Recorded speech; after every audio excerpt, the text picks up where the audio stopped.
My name's Beth and I play the accordion. I'm also a clog dancer and I sing folk songs. Back in 2003, I was sort of becoming a bit of a rebel teenager, and my dad sent me on this trip to Sweden that Trac had organised, and that's where everything started. That's where I met some of my best friends that I've known for the last 20 years. And if that trip had never happened, the band that I'm in would not be here today. We formed a band as friends back in 2005 called Calan, and from there that's led on to me meeting so many other people involved in folk music, and we've had the opportunity to put other bands together like Pandemic, No Goboyo, and if it wasn't for that initial trip to Ethno in Sweden in 2003, then my life would not be the way it is today. Mae Trac mor gefnogol, a maen nhw wastad wedi bod yn gefnogol o pawb sy'n chwarae cerddoriaeth gwerin. Fi'n gweithio i Trac yn gwerin gwallgo, fel tiwtor clocsio.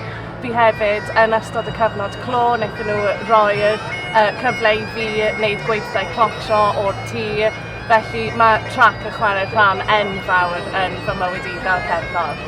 What I think Trac does really well is it's not something you have to do in school. You don't have to learn this in a lesson in school, and we can all come together at these events that Trac put on, and it becomes fun and it becomes somewhere to go and something to do with your friends.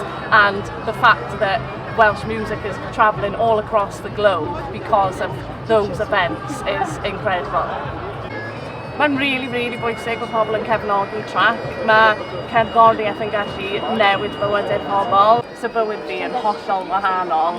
A pwy a oedd beth fysa ti digwydd i fi os oedd Trac ddim yna i fi mynd i gweithiau clocsio neu gweithiau ffidil. A mae hyd yn oed, os chi'n mynd i rhywbeth mae Trac yn rhoi mlaen a chi'n mynd i gweithio clocsio neu ffidil, chi hefyd jyst gyda'r cyfle i gwrdd â pobl newydd, pobl sy'n meddwl yr un peth â chi, a wedyn mae hwnna'n troi mewn wedyn i rhywbeth arall. A chi byth rili'n gwybod at beth mae rhywbeth yn mynd i arwain, jyst o fod ar un gweithdi mae Trac wedi cynnal. Mae'n really bwysig bod pobl yn cefnogi Trac, achos nhw sy'n arwain y ffordd nawr.